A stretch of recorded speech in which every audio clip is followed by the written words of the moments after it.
오늘 우리에게 주신 하나님의 말씀 보도록 하겠습니다. 오늘 우리에게 주신 하나님의 말씀은 갈라디아서 2장 17절로 19절까지 말씀입니다. 갈라디아서 2장 17절로 19절까지 말씀입니다. 귀하신 하나님의 말씀 받들어서 읽도록 하겠습니다. 만일 우리가 그리스도 안에서 의롭게 되려 하다가 죄인으로 드러나면 그리스도께서 죄를 짓게 하는 자냐? 결코 그럴 수 없느니라. 만일 내가 헐었던 것을 다시 세우면 내가 나를 범법한 자로 만드는 것이라. 내가 율법으로 말미암아 율법에 대하여 죽었나니 이는 하나님에 대하여 살려 함이라. 아멘. 이 말씀은 살아계신 하나님의 말씀입니다.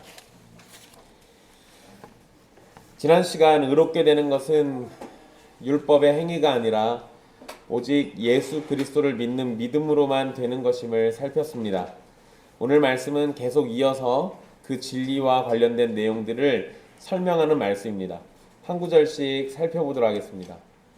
17절 말씀을 보면 그리스도 안에서 의롭게 되려다가 죄인으로 드러나면 이란 말을 합니다.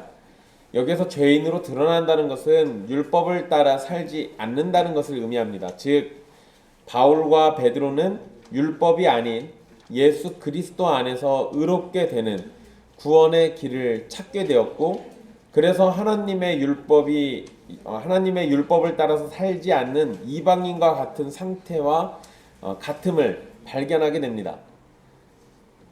이전에는 율법에 매여서 율법의 굴레 아래에서 율법을 행하면서 구원을 얻고 하나님의 백성이라는 걸 증명하려고 했다면, 이제는 그러한 것과는 무관하게 바로 믿음으로 된 것을 알게 된 거죠.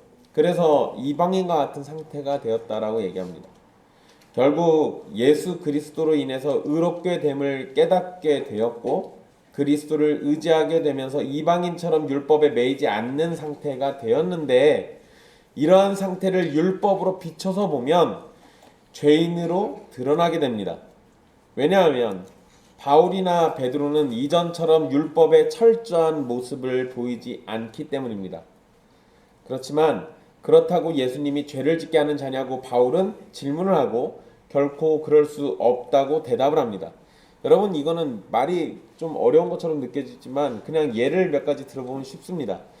일단 십계명에서 안식일을 기억하여 거룩하게 지키라고 했는데, 구약 성경에서의 안식일은 오늘날 날짜로 치면은 무슨 요일쯤 됩니까?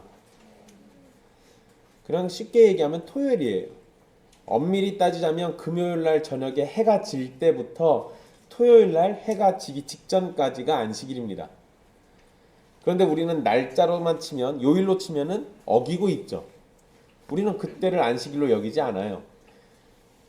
우리는 주일날을 주님의 날이면서 구약 성경에서 얘기했던 그러한 안식일의 개념과 연결지어 가지고 이해하고 있습니다. 그러니까 우리는 요일로만 치면 우리는 분명히 안식일 계명을 어기고 있는 겁니다. 또 구약에는 정결법이 나오죠. 정결법대로 하자면 큰일 납니다. 못 먹는 게 너무 많아요. 일단 삼겹살 끊어야 합니다. 저럴 줄 알았어요. 일단 돼지고기는 부정하기 때문에 끊어야 하고요. 소고기도 피는 다 빼고 먹어야 돼요. 맛이 없어요. 거기다가 우리 황병기 성도님 좋아하시는 추어탕도 먹으면 안 됩니다. 왜냐하면 비늘이 없는 물고기는 다 금지예요. 오징어도 먹으면 안 됩니다. 그러니까 여러분, 만약에 구약의 율법대로 한다면요, 우리 못 먹는 게 너무 많아요. 거기다가 구약의 율법을 가지고 우리에게 지금 적용하면 우리는 벌써 율법을 5만 가지를 다 어긴 사람들입니다. 그러니까 이렇게 되면 이 말씀을 다시 한번 잘 보십시오. 우리가 그리스도 안에서 의롭게 됐다가 다시 죄인으로 드러난 상황이 벌어지는 거예요. 뭐 때문에? 율법으로 비춰보니까 이렇게 되는 겁니다. 그러니까 이렇게 됐을 때, 그러면 우리가 예수님 믿고 의인이라고 했는데 율법으로 다시 비춰보니까 죄인이라면, 그러면 예수님이 죄를 짓게 하는 사람이냐? 이렇게 지금 질문했던 겁니다. 여기에서 죄를 짓게 하는 자라는 말은 원문의 표현대로 하면 죄의 종입니다. 죄의 종이란 말은 죄를 짓게 하는 자라는 의미를 당연히 가지겠죠. 죄의 종이니까 죄를 짓게 만드는 일을 할 수밖에 없어요. 그런데 여러분, 의의 종이신 예수님을 죄의 종이냐고 질문하는 것이니까 당연히 그럴 수 없다는 답변이 나올 수밖에 없습니다. 아마도 이런 표현은 유대인 신자들에게 실제로 있었던 비난이었을 것입니다. 즉, 예수 그리스도를 통해서 구원을 받았다고 율법을 지키지 않는다면 예수님이 오히려 죄를 짓게 만드는 존재라는 식입니다. 그러나 바울은 결코 그럴 수 없다고 대답합니다. 그러니까 원문의 표현은요, 일어날 수 없는 일이라는 의미를 사용하고 있어요. 그러니까 그런 일은, 예수님이 죄를 짓게 하는 자냐? 아니, 죄의 종이냐? 아니, 결코 그런 일은 있을 수 없다라는 거예요. 그러니까 만약에 유대인 신자들 또는 교회 안에 들어온 이 유대인들 중에 누군가가 그런 소리 한다면 그들은 절대 일어날 수 없는 소리를 마치 가능한 것처럼 떠들어서 교회 안에 분란을 만들고 있는 겁니다. 이런 일이 있어서는 안 되는 거겠죠. 사실 예수 그리스도 안에서 의로움을 얻었는데 그 상태에서 율법에 비춰서 자신을 판단할 이유가 없습니다. 내가 의인인지 아닌지를 율법으로 나를 판단할 이유가 없어요. 그 말이 안 되는 겁니다. 여러분 상식적으로 생각해 보세요. 내가 의롭게 되는 것이 나의 행동입니까? 아니면 그리스도의 공로였습니까? 그리스도의 공로였잖아요. 그러면 내가 구원 받았는지 안 받았는지에 대한 판단의 척도도 그리스도의 공로를 내가 의지하고 있는지 아닌지를 봐야 하는 거지, 나에게서 어떤 율법의 행위가 있는지 없는지를 가지고 그걸 판단하는 거는 사실 말이 안 되는 겁니다. 물론 여러분, 우리가 율법의 행위 또는 거룩한 삶이나 경건한 삶을 가지고 판단을 할 수는 있습니다. 그렇지만 그것 때문에 내 구원이 애초에 틀렸어 라고 주장해서는 안 돼요. 이 부분은 나중에 제가 또 청교도 이야기 해드릴 때 그때 또 다시 해드릴게요. 이 부분을 청교도들이 굉장히 민감하게 싸웠습니다. 그러니까 양극단이에요. 율법이 필요 없다라고 얘기하는 사람들, 또는 율법으로 우리의 구원을 확인할 수 있다고 얘기하는 사람들, 양극단으로 자꾸 치다 그러니까 그것이 아니다라는 것을 양쪽 다 변론을 했어야 돼요. 그랬던 시대에 살았던 사람들이 청교도들이었습니다. 그러니까 근데 그거는 청교도 시대만의 문제는 아니에요. 나중에 18세기 조나단 에드워즈가 미국에서 활동할 때도 그랬고요. 19세기도 그랬고요. 그리고 20세기, 21세기 지금 우리가 살고 있는 지금도 율법은 필요 없다와 율법으로 우리의 구원을 확인해야 한다라는 양측면이 나눠지고 있습니다. 그러니까 우리는 항상 그 중간에 껴 있어야 돼요. 어디에도 치우치지 않고. 그 얘기는 뒤에 가서 다시 해드릴게요.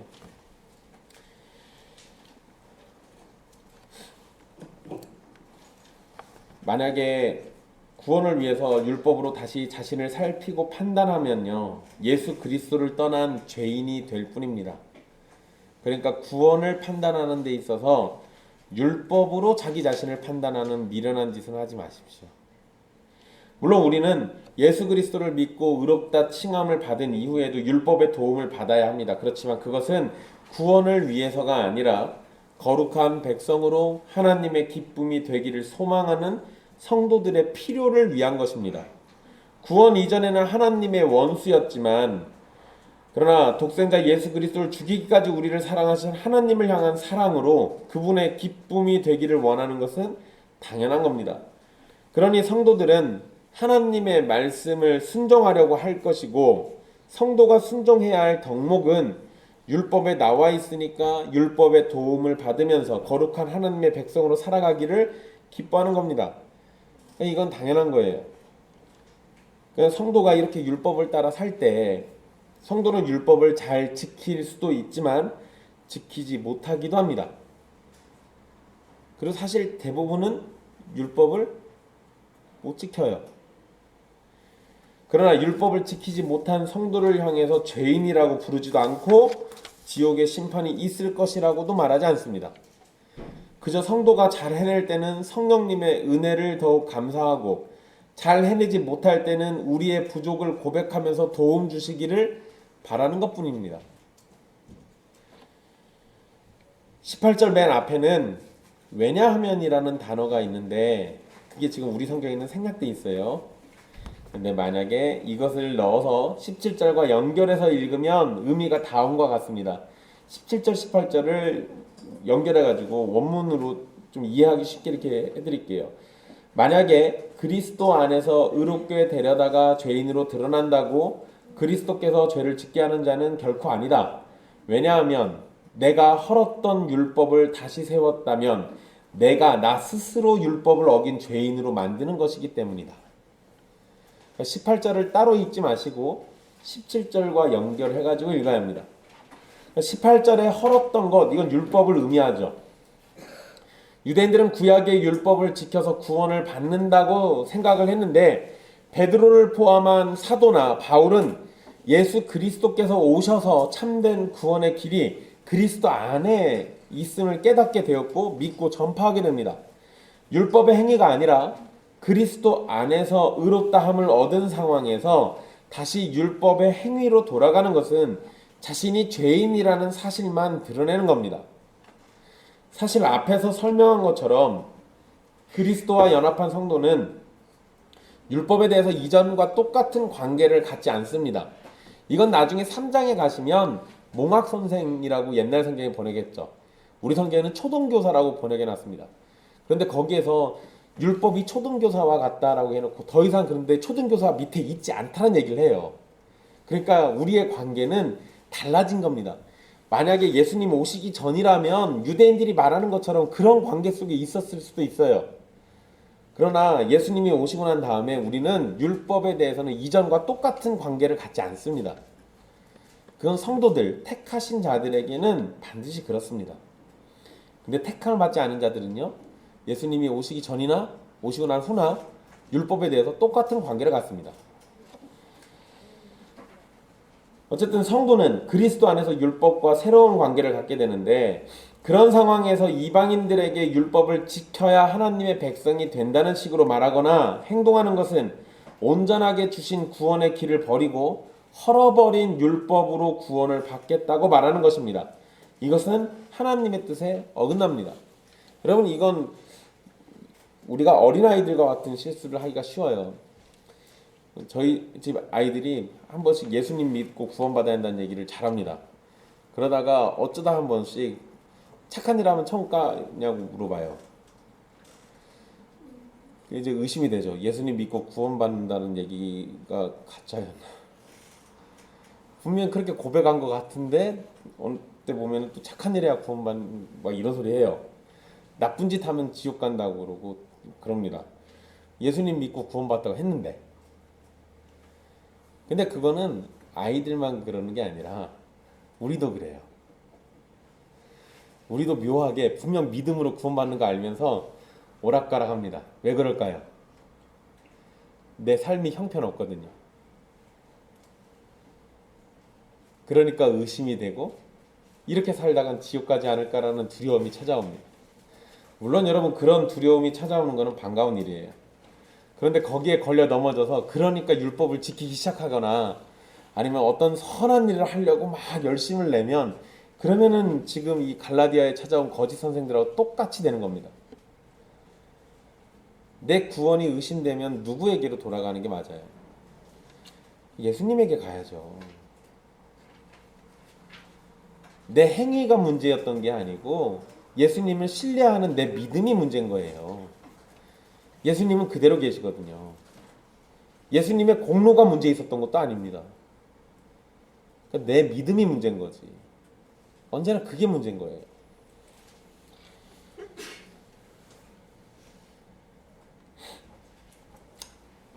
우리가 의를 얻는 것은 오직 그리스도 안에 있는데 율법을 지킴으로 구원을 받으려는 것은 그리스도 안에서만 의를 얻는다는 사실을 인정하지 않는 겁니다.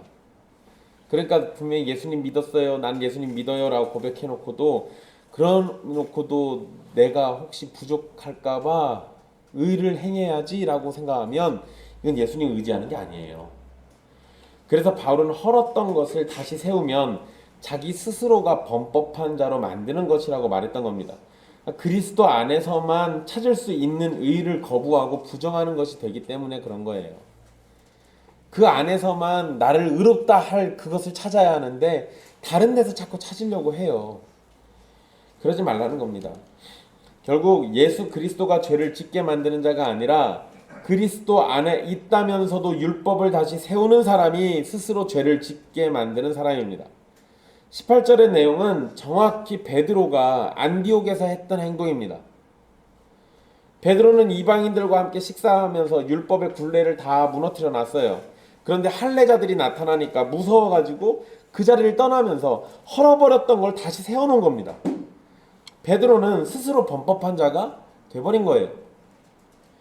바울은 19절에서 율법으로 말미암아 율법에 대해서 죽었다라고 말합니다. 이 말은 율법을 지킬 수 없어서 율법에 대해서 죽었다는 의미일 수도 있어요. 그냥 쉽게 얘기하면 그런 겁니다. 율법을 지킬 수 없어서 율법에 대해서 죽었다. 사실상 누구도 율법을 지킬 수 없죠. 그러니까 율법에 대해서는 죽은 것이 맞습니다. 그런데 이렇게 이해해도 상관은 없긴 한데요. 이 표현을 19절에는 없는 말이지만 그리스도 안에서라는 개념을 넣어놓고 그렇게 해서 이해하면 좀 더 얻게 되는 것들이 있습니다. 그러니까 19절에는 없긴 한데 이게 사실 문맥상 바울이 그런 말을 하고 싶었을 거예요. 그리고 그 얘기가 20절에서 더 명확하게 드러납니다. 근데 20절은 다음 주에 할 거거든요. 일단 먼저 율법에 대하여 죽었나니라는 말은 우리가 율법의 지배에서 벗어났다는 것을 의미합니다. 율법의 지배에서 벗어났다. 이러한 개념은요, 바울이 로마서에서도 사용하는 표현입니다. 로마서 7장 4절 말씀을 보시면요, 제가 읽어드릴게요. 내 형제들아, 너희도 그리스도의 몸으로 말미암아 율법에 대하여 죽임을 당하였으니. 로마서에서는 더 명확하게 얘기하죠. 그리스도의 몸으로 말미암아 율법에 대하여 죽임을 당했다. 그리스도가 죽으실 때 택함을 받은 자들은 그리스도 안에서 율법의 지배가 끝났습니다. 더는 율법이 그리스도의 백성들을 매이도록 만들지 못합니다. 이렇게 율법에 대해서 죽은 신자가 다시 율법을 통해서 의로워지려고 노력하는 것은 심각하게 잘못된 일이죠. 아니다라고 해놓고 다시 하는 거니까. 여러분, 이건요, 우리 비유 가지고 생각하면 쉬워요. 탕자의 비유들 기억나실 겁니다. 탕자의 비유. 기억 안 나시면 안 돼요. 제가 탕자의 비유로만 3주인가 4주를 설교했어요. 못 들으신 분들도 있구나. 어쨌든 탕자의 비유에서 탕자가 아버지한테 유산 미리 땡겨가지고 받고 도망가죠. 먼 타국 가서 신나게 씁니다. 그러다가 완전히 거지가 돼요. 그리고 그때 살았던 처지가 뭐였습니까? 돼지 우리에서 쥐엄나무 열매를 먹고 싶은데 그것도 못 먹는 상황. 그냥 이게 사람이에요? 사람같이도 못 살고 있는 거예요. 그 당시 그 쥐엄나무 열매는 돼지들이 먹는 사료입니다. 그러니까 돼지가 먹는 그 사료를 먹고 싶은데 못 먹는 상황. 그거라도 먹었으면 좋겠는데 그것도 먹을 수 없는 상황. 그런 상황이었는데 이 아들이 어떻게 합니까? 내가 이렇게 사느니 우리 아버지 집에 있는 노예들은 이것보다는 훨씬 더 나았다. 그래, 내가 이렇게 살다 죽느니 차라리 우리 집에 가서 아버지 집에 가서 종으로라도 살아야겠다. 그러고 다시 돌아가죠. 다시 돌아갑니다. 돌아갔더니 아버지가 어떻게 해요? 잔치하죠. 저 썩을 놈이 돌아왔네 이렇게 안 하고 잔치해요. 그것도 아버지가 먼 발치까지 나와가지고 아들이 언제 오나 그거 기다리고 있었어요. 그러다가 발견하니까 뛰어와가지고 아들 데리고 가면서 옷을 입혀주고 신발을 신겨주고 손에 가락지 반지를 다시 끼워주고 그러면서 잔치를 엽니다. 자, 이제 그 상황에서 아들이 또 지내다가 나 그때 돼지우리가 약간 좋았던 것 같은데? 이러면서 다시 돼지우리로 돌아가는 아들이 있을까요? 이러면 이건 제정신 아니에요. 여러분, 예수님 믿고 구원받았다고 해놓고 율법으로 다시 돌아가는 게 그거랑 똑같은 겁니다. 돼지우리 안에서 뭘 본 거예요? 나의 비참한 처지. 이 상황에서 내가 더 나아질 것도 없고, 그런데 거기로 가면 적어도 이 비참한 처지가 조금이라도 개선될 줄 알고 그래서 아버지한테 간 거잖아요. 아버지가 날 받아줄지 안 받아줄지 그건 잘 몰라요. 그렇지만 믿음이 있어요. 아버지에게 돌아가면 적어도 종으로라도 살면 이것보다 나을 거다. 그래서 아버지가 나에게 종의 자리라도 줄 거라고 생각하고 갔는데 아버지는 뭘 줘요? 아들의 자리를 다시 줘요. 우리가 예수님을 믿어서 갈 때 똑같은 거잖아요. 다른 건 다 필요 없고 천국의 문지기라도 좋으니까 지옥에 가지 않게 하나님의 음성을 들으며 하나님 면전 앞에 살 수 있게 그렇게만 해주십시오. 데려갔더니 우리가 갔더니 하나님이 우리를 어떻게 합니까? 문지기가 아니라 우리를 아들 삼아준다니까요. 근데 거기서 그렇게 있다가 아니 그래도 지옥불이 그래도 따끈따끈하니 괜찮았던 것 같은데 하면서 다시 가요? 그런 사람이 어디 있어요? 거기서 아들처럼 하나님의 아들로 잘 지내다가 다시 율법을 따져가면서 지옥불로 뛰어들어가는 그런 미련한 짓이 어디 있습니까? 지금 그 얘기하는 겁니다. 그 얘기하는 거예요.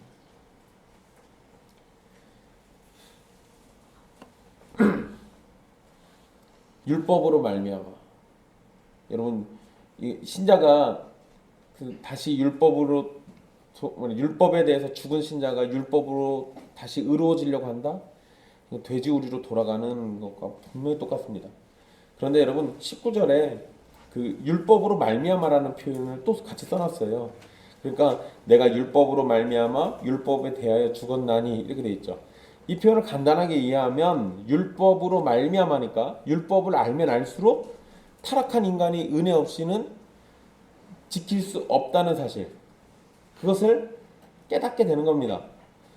율법으로 인해서 율법에 대해서 죽게 되는 거예요. 그리고 이제 방법이 없는 인간은 하나님을 의존하는 길 외에는 아무것도 없다라는 걸 알게 되는 겁니다. 그래서 19절에 율법으로 말미암아 율법에 대해서 죽었다 이렇게 얘기하고 있는 거예요. 좀 더 깊게 생각해 보면요, 여러분 이 표현은 갈라디아서 4장 4절에서 답을 찾을 수 있는데요. 때가 참에 하나님이 그 아들을 보내사 여자에게서 나게 하시고 율법 아래 나게 하신 것은 이렇게 얘기합니다.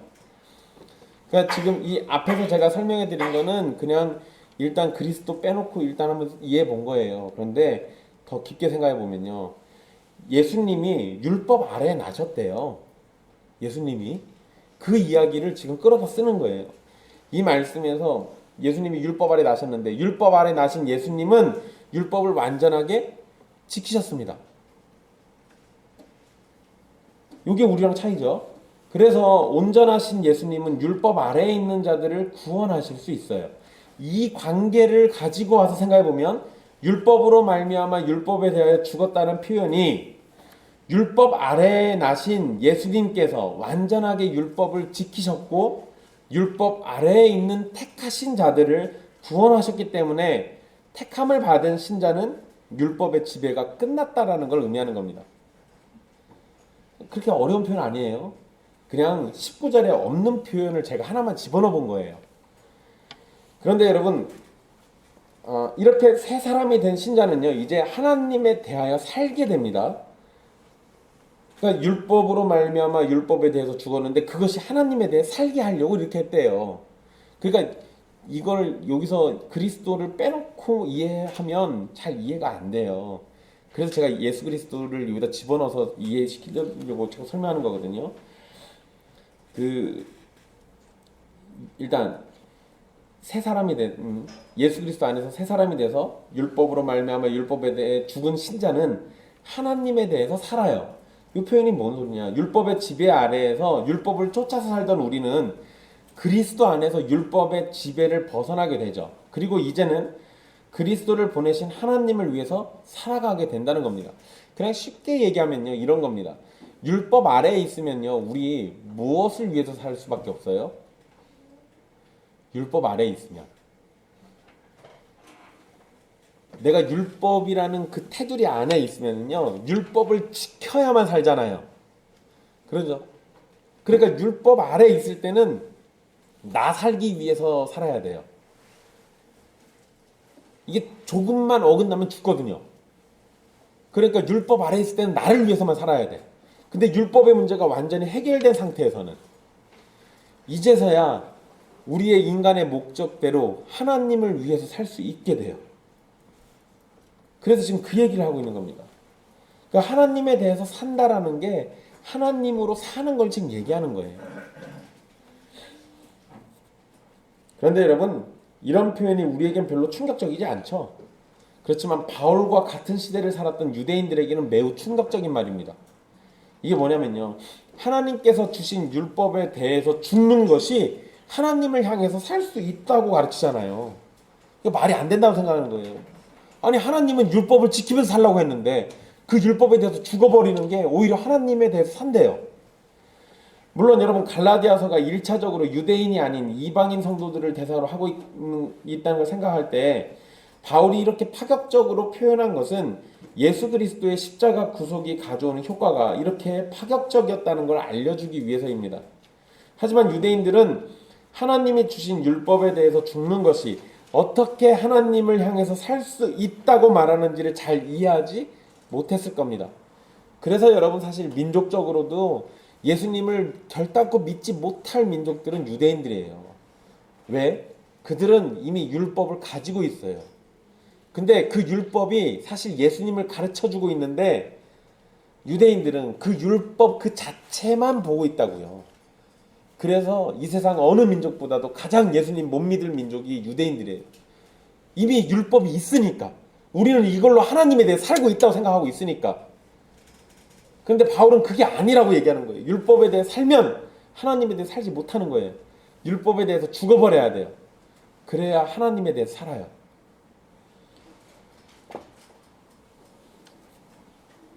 율법을 잘 지키는 게 하나님에 대해 사는 거라고 생각해 왔는데, 그렇게 율법을 잘 지키면 구원에 이르고 복을 누릴 거라고 유대인들은 생각해 왔는데 바울은 그거 다 아니래잖아요. 성경의 가르침이 그렇지 않다고 바울은 믿었습니다. 그리고 믿음대로 가르쳐 왔어요. 율법으로 살면 율법을 주신 하나님에 대해 사는 게 아니라 율법의 요구만을 쫓으면서 살게 돼 있습니다. 그럴 수밖에 없어요. 그러니까 그리스도와 함께 율법에 대해서 죽는 것이 오히려 율법을 주신 하나님에 대해서 사는 겁니다. 여러분, 우리 이런 거 적절한 예가 딱 생각나지 않는데요. 여러분, 그렇게 생각해 보십시오. 우리 공부하는 거, 이 세상에서 공부가 재밌는 사람이 누가 있어요? 세상에 공부 제일 안 하는 둘이 손들었어요.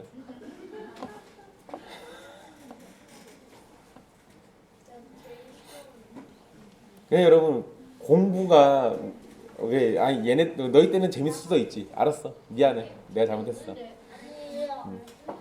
제가 다닐 때만 해도요, 저는 그 국민학교를 다녀서 황국 신민 교육을 받았습니다. 그래서 재미가 없었죠. 학교에서 가르쳐주는 게 세상 재미없고 제일 싫어요. 근데 여러분, 내가 학교를 계속 다니면서 공부해야 하는 건, 공부 안 하면 혼나니까. 제가 숙제 안 해갔다가 저희 어머니가 선생님한테 전화해가지고 숙제 없냐고 진짜로 물어봐가지고 선생님이 숙제 있는데 없다고 그랬다고 그래요. 그 다음날 학교 가지고 흠씬 두들겨 맞았습니다. 1학년 때 일이에요. 그게 1학년 때 일. 그 뒤로 안 맞고 싶어가지고 숙제하고 그랬어요. 그러면 여러분, 제가 공부가 재밌어서 하는 거예요? 안 맞고 싶어서 하는 거예요? 안 맞고 싶어서 하는 거니까 공부는 나에게는 원수예요. 사실 옛날엔 대부분 다 그랬습니다. 왜 내가 공부해야 하는지에 대한 이유를 모르고 공부했어요.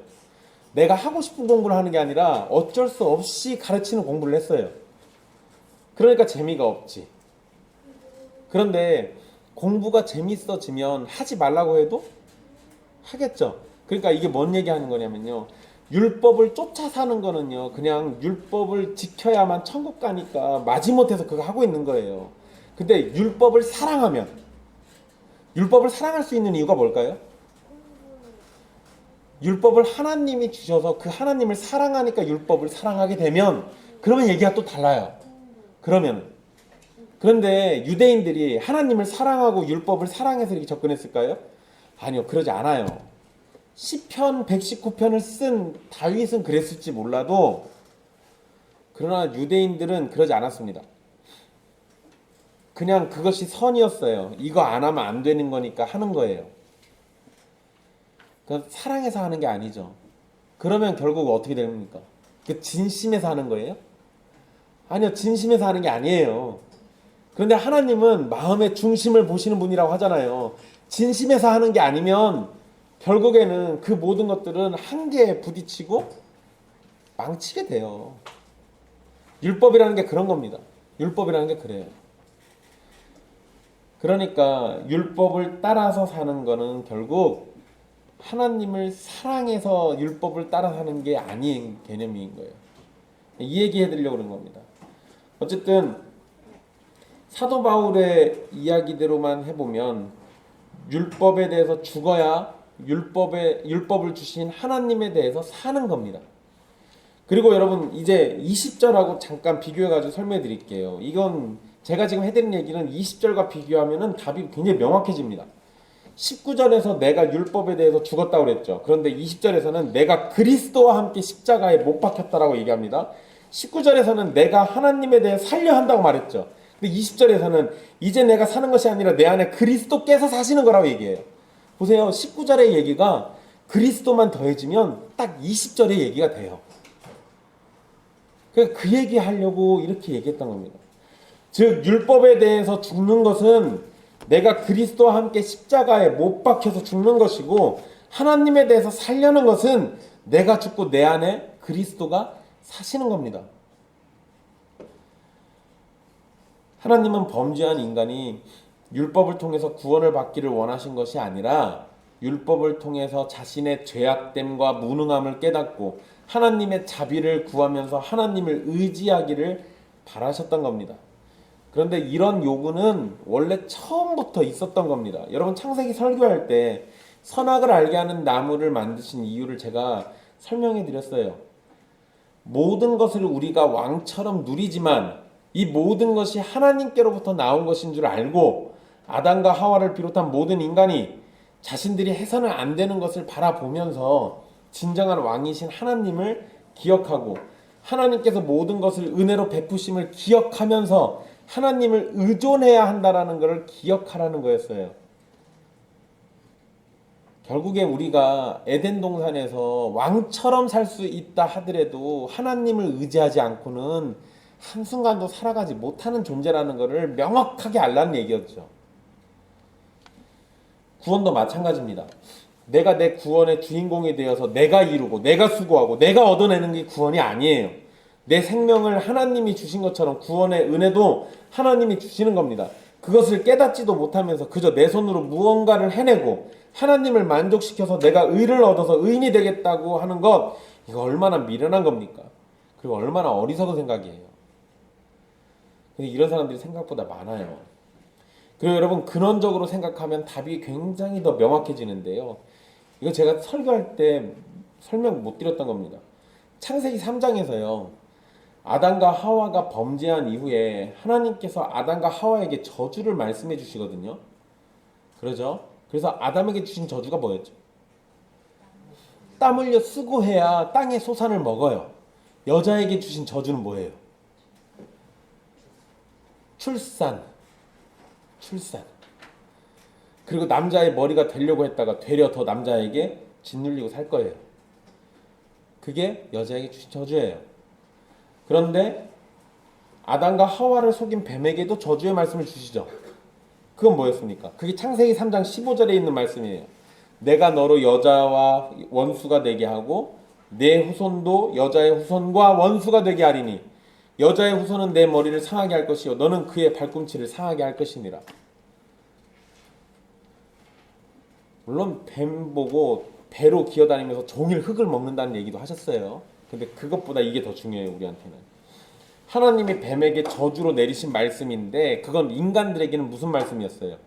구원의 역사와 계시를 주신 말씀이에요. 하나님이 이 뱀의 머리를 이렇게 짓밟아서 나중에 너희들이 이렇게 구원해 주실 거야, 이 얘기를 거기다 숨겨 놓으셨어요. 여자의 후손이 와서 우리의 원수인 뱀의 머리를 상하게 할 겁니다.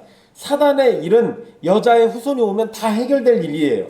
그런데 여러분 창세기 3장 15절 이 말씀에서요, 여자의 후손이 올 때 백성들이 할례를 받고 율법 지켜야 한다는 말씀이 여기 있어요? 아니 있으면 안 되죠. 그때는 할례가 애초에 없었으니까. 아니면 그런 내용을 추론할 만한 추측할 만한 어떤 근거라도 있을까요? 아니요. 그런 내용이 하나도 없어요. 창세기 3장 15절에 율법 지켜야만 구원받는다라는 어떤 그런 추측해볼 만한 얘기도 단 한 구절 한 토시도 안 들어가 있다고요. 우리의 구원에 대해서 얘기하고 있는데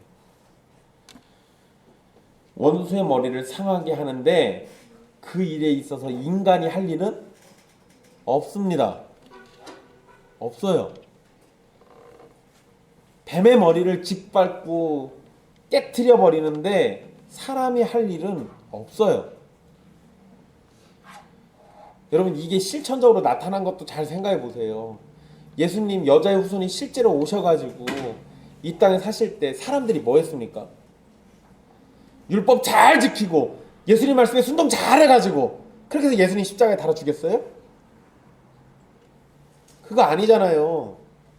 하나님의 뜻을 어겨가면서 예수님을 십자가에 달아 죽였다고요. 인간이 한 거라고는 오히려 예수님 죽일 때 율법을 더 어긴 것밖에 없습니다.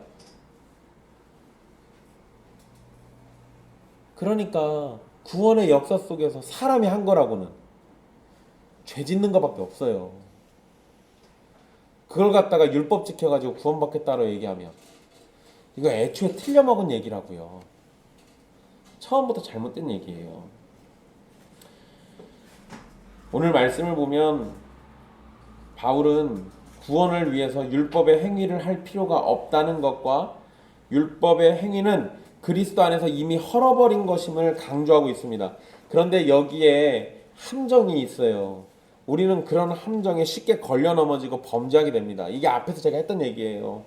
일단 바울이 반복해서 하는 이야기가 있습니다. 구원은 율법의 행위가 아니고 그리스도를 믿음으로 얻는 것이다. 이게 진리죠. 맞아요. 그런데 이 진리를 조금만 비틀어 버리면 큰 문제가 발생하게 됩니다. 사실 이 문제는 지금의 한국 교회를 만들어낸 원인이기도 해요. 바울의 강조는 율법이 아니라 믿음입니다. 그런데 이러한 강조를 가지고 아주 쉽게 구분을 짓죠. 율법은 구원 줄 수 없으니까 율법은 완전히 폐기해버리고 오직 믿음으로만 구원을 받는 거니까 믿기만 하면 된다. 이렇게 말하는 거예요. 여러분 세상 사람들이 기독교인들을 어떻게 평가합니까? 확실한 건 제가 어릴 때 들었던 기독교인에 대한 평가보다 지금이 더 최악이에요. 일주일 동안 나쁜 짓 하다가 주일날 가서 회개하고 믿는다고 고백만 하면 된다고 이렇게 믿는 것으로 말하지 않아요.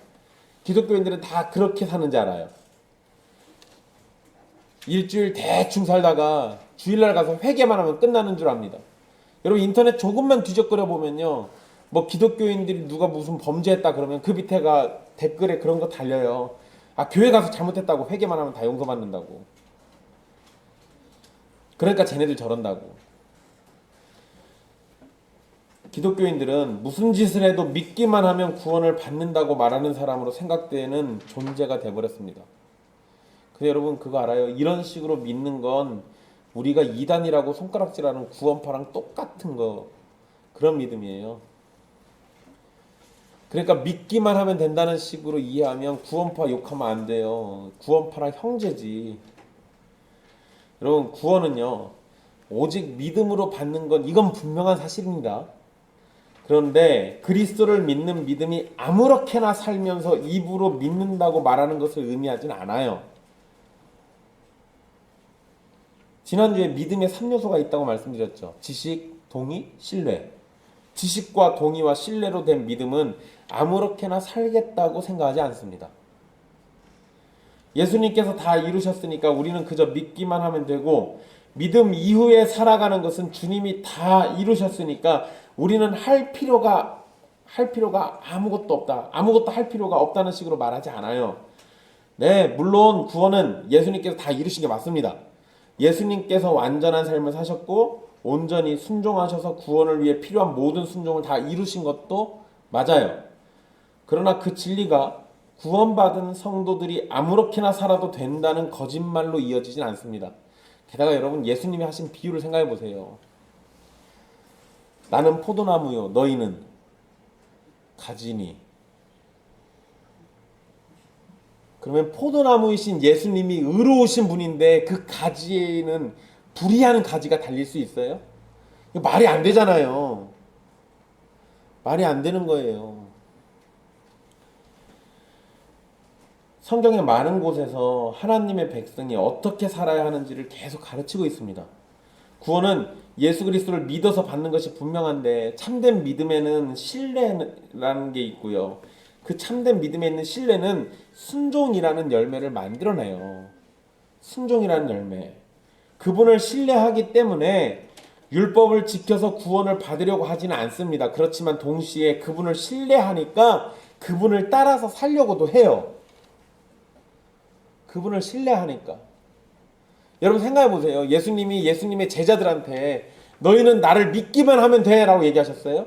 아니면 너희 십자가를 지고 나를 따르라고 하셨습니까? 두 번째. 너의 십자가를 지고 나를 따르라. 그건요, 믿기만 하면 된다는 얘기예요? 아니요.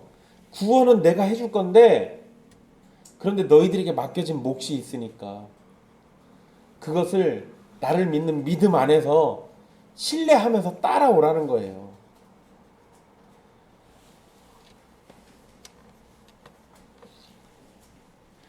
예수님을 따라 살려는 것은 구원을 위해서가 아니라 내가 구원을 받고 그리스도 안에 있다고 믿기 때문에 그리스도를 따라서 살려는 겁니다.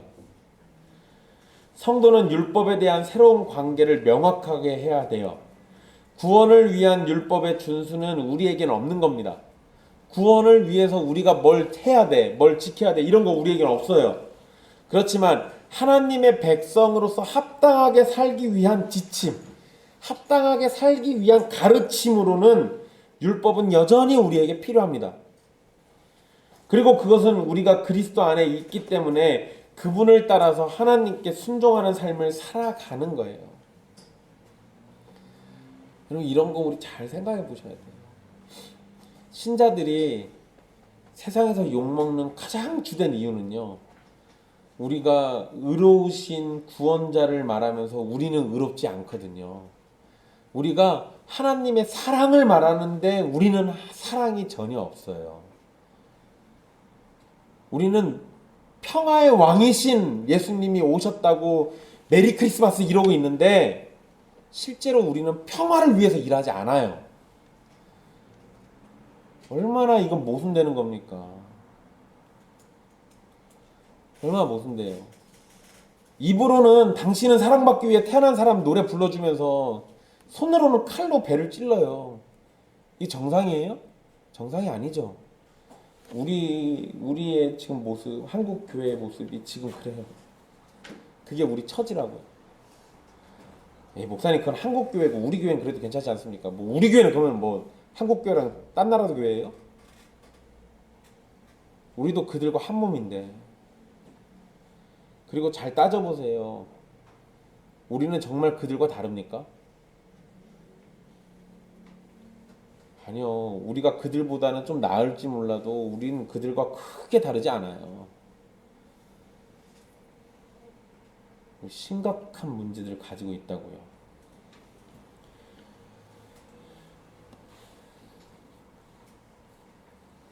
그런데 여러분 또 이 지점에서 우리는 또 다른 실수를 저지를 수 있습니다. 어떤 사람들은 모든 것을 하나님께서 하셨으니까 순종해야 한다. 뭐 그래요. 뭐 좋아요. 근데 순종하는 것도 다 하나님이 하실 거다. 성령님께서 내 마음 감동시켜서 순종시켜 줄 거니까 그때가 될 때까지 기다리겠다라고 말하는 사람들이 있어요. 여러분 이것도 되게 참 웃기는 얘기죠. 아니, 목사님 알겠습니다. 네, 우리 순종해야죠. 순종하는 건 알겠는데 이거 다 하나님이 하시는 일이잖아요. 또 그런 사람들이 또 가서 신앙 고백서 이런 거 보고 또 저한테 따집니다. 성화도 하나님, 성령 하나님이 하시는 일이라고 돼 있어요. 그러니까 보세요. 성령 하나님 하시는 일이잖아요. 그러니까 거룩함도 성령 하나님이 하시는 거니까 우리 그냥 하나님이 나 시켜줄 때까지 가만히 기다려 보겠습니다. 근데 여러분 이런 말도 경건한 듯 보이는 핑계일 뿐이지 결국은 순종하지 않겠다는 것과 다르지 않습니다. 성경 어디에 성령님께서 감동 주실 때까지 기다렸다가 감동 주시면 그때부터 순종하라고 가르치는 말씀이 어디 나와요? 그런 말씀이 없어요. 성경은 오히려 적극적으로 하나님의 백성들이 순종할 걸 요구합니다. 순종을 명령하고 요구하고 있다는 건 성도들이 순종에 있어서 게으르지 말 것을 요구하는 거예요. 오해하지 마세요. 순종해야 구원받는다는 얘기 하는 게 아니에요. 구원받은 백성들에게 순종을 요구하고 있다고요. 그러면 구원받은 백성들은 자신의 구원이 드러나도록 그 순종이라는 열매로 나타나요 또. 그런데 그걸 매우 강력하게 요구하고 있어요. 물론 여러분 온전한 순종은 성령님께서 인도해 주시고 힘 주실 때 가능합니다. 그건 분명한 사실이에요. 그렇지만 성령님께서 감동을 주실 때까지 기다리겠다는 것은요, 주님의 명령을 무시하는 겁니다. 여러분 이거 쉽게 얘기하면 이렇게 생각하시면 돼요. 여러분 오늘 아침에 교회 오실 때 기쁜 마음으로 오셨습니까? 마지못해 끌려 나오셨습니까? 첫 번째. 고마워. 첫 번째. 네, 여러분 어떤 사람은 예배 드릴 때 기쁜 마음으로 오고요. 어떤 사람은 의무감으로도 와요. 근데 그때 의무감으로 오는 게 나쁜 거 아니에요. 만약에 그 상황에서요. 이걸 또 착각을 해서 성령님이 나에게 기쁜 마음 주실 때 진정한 예배가 되니까 그때서야 내가 영과 진리로 예배 드리는 거니까 나에게 기쁜 마음 주실 때까지 예배는 당분간 쉬겠습니다. 이러면 될까요? 아니요. 여러분 그런 사람들에게는요 성령님이 기쁜 마음을 주실 리가 없어요. 그럼 뭐 하겠다는 거예요? 성령님 핑계 대면서 예배 안 드리겠다는 거잖아요. 똑같죠. 성령님이 은혜 주실 때까지 제가 좀 기다려 보겠습니다. 이 얘기는 성령님 주실 때까지 나는 거룩한 삶을 살지 않겠습니다예요. 성경이 그렇게 가르치지 않는다니까요. 성경이 그렇게 가르치지 않아요. 앞에서 믿음은 신뢰가 포함되고 그 신뢰는 순종이라는 열매를 가지고 온다고 말씀드렸습니다. 순종은 성령님의 감동이 없어도 때로 우리의 마음이 불편하고 하기 싫다는 생각이 들어도 하는 거예요. 마음에서 우러나지 않는 순종은 온전하지 않다고 생각하실 수도 있습니다. 그러나 온전하지 않은 것은 마음으로부터 순종하고 싶지 않다는 마음을 품는 나 자신이 온전하지 않은 거예요. 마음에서 우러나지 않는 순종이라도 그거라도 하는 것이 차라리 복된 겁니다. 그렇잖아요, 여러분. 그렇게 마음에서 우러나지 않는 거라도 꾸역꾸역 나를 쳐서 복종시키면서 하다 보면 성령님이 은혜 주신다니까요. 사도 바울이 매번 나는 항상 성령에 충만했다고 얘기해요? 아니요, 그러지 않잖아요. 자기도 죄인 괴수라고 하잖아요. 자기도 날마다 자기를 쳐서 복종시킨다고 얘기하잖아요. 그 얘기 왜 했겠습니까? 날마다 그냥 자연스럽게 기쁨이 넘쳐가지고 순종하고 그랬던 게 아니에요. 그게 안 되더라도, 그런 상황이 아니더라도 내가 순종하는 것이 하나님의 기쁨이니까 나를 쳐서 복종시키면서라도 하는 거예요. 그렇게 하는 겁니다. 어떻게 그리스도 안에 있으면서도 여전히 순종하지 않는 것이 괴롭게 느껴지지 않을까? 그럴 수 있을까요? 그리스도 안에 있는데 순종하지 않는 것이 전혀 괴롭지 않아. 달리 얘기하면 그리스도 안에 있으면서 순종하는 것이 괴롭게 느껴진다면 그럼 그리스도 안에 있는 게 맞아요?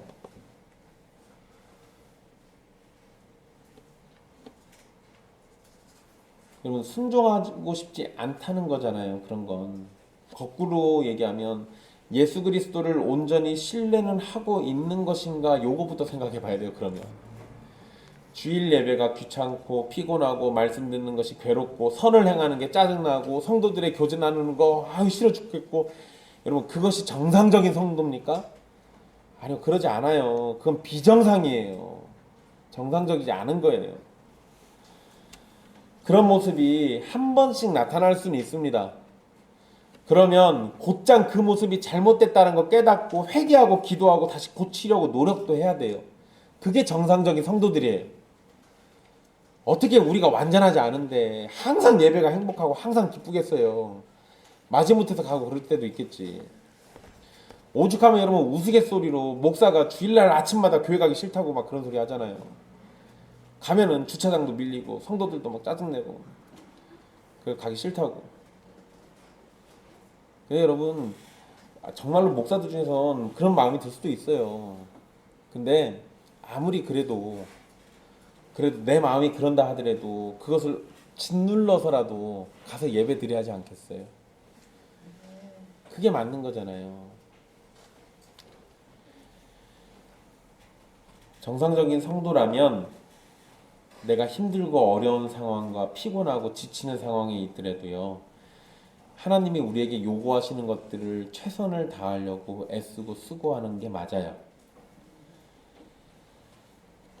오늘 말씀은 지난 말씀에 이어서 율법이 아닌 믿음으로 구원을 받는다라는 걸 말하고 있습니다. 구원은 분명 오직 예수 그리스도 안에서 얻는 겁니다. 그러나 그러한 진리를 악용해서 하나님의 자녀가 보여야 할 순종의 모습까지 율법이라는 이름으로 버리지는 마십시오.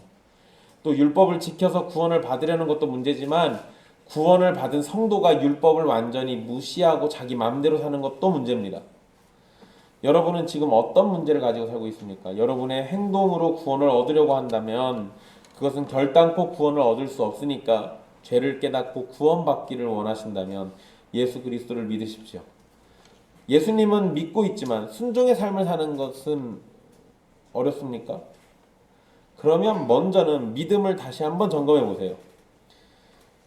여러분들이 믿고 있는 것이 무엇인지, 내가 믿는 내용이 무엇인지, 그 믿음이 나에게 어떠한 유익이 있는지 다시 한번 잘 점검해 보십시오.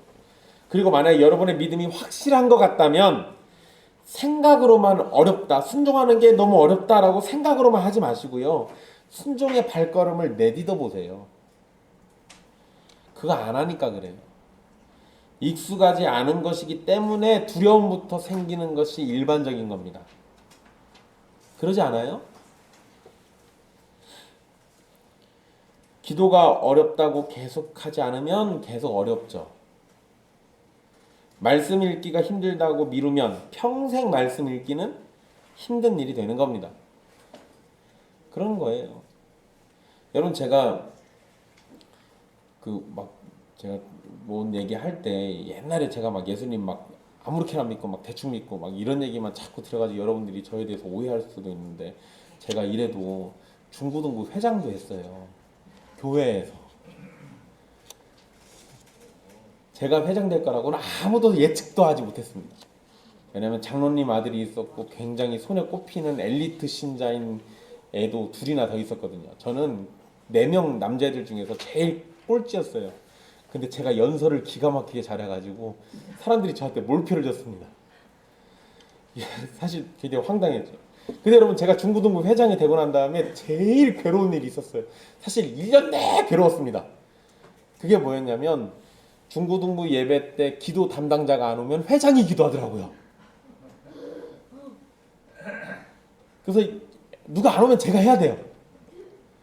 그거를 알게 된 날부터 예배 시간에 기도 끝나면 들어가기 시작했습니다. 1년을. 기도하는 게 너무 싫어가지고.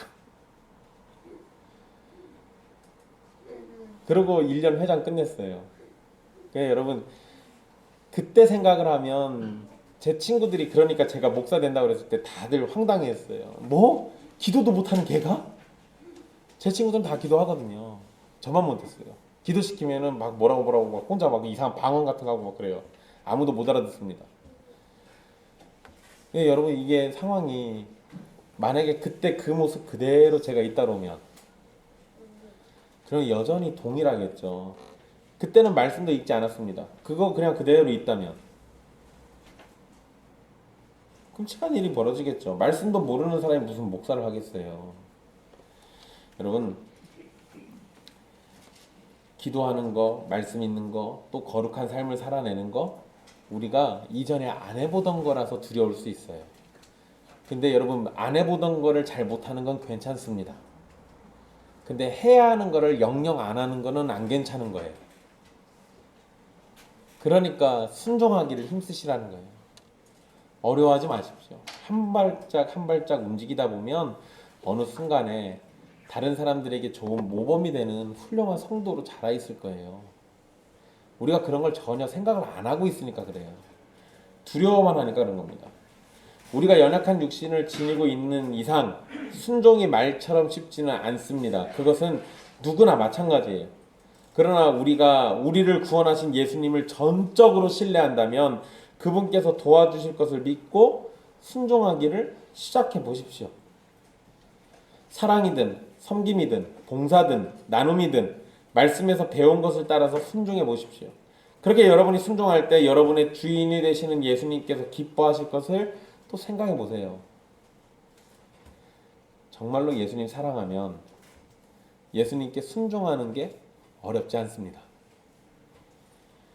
사랑하는 형제 자매 여러분, 율법으로 구원을 받는 것이 아니라 오직 믿음으로 구원을 받는 진리를 분명히 붙잡으십시오. 동시에 구원을 받은 성도는 율법의 가르침을 따라서 순종으로 거룩한 백성이 되어갈 것을 결단하고 힘써 노력해야 하는 것도 기억하십시오. 말로만 신자가 아니라 믿음과 삶에서도 참 신자로 드러나는 우리가 되기를 간절히 바랍니다. 주님께서 우리 모두에게 은혜를 베푸셔서 그러한 모습이 넘치는 성도와 교회가 되기를 바랍니다. 기도하겠습니다.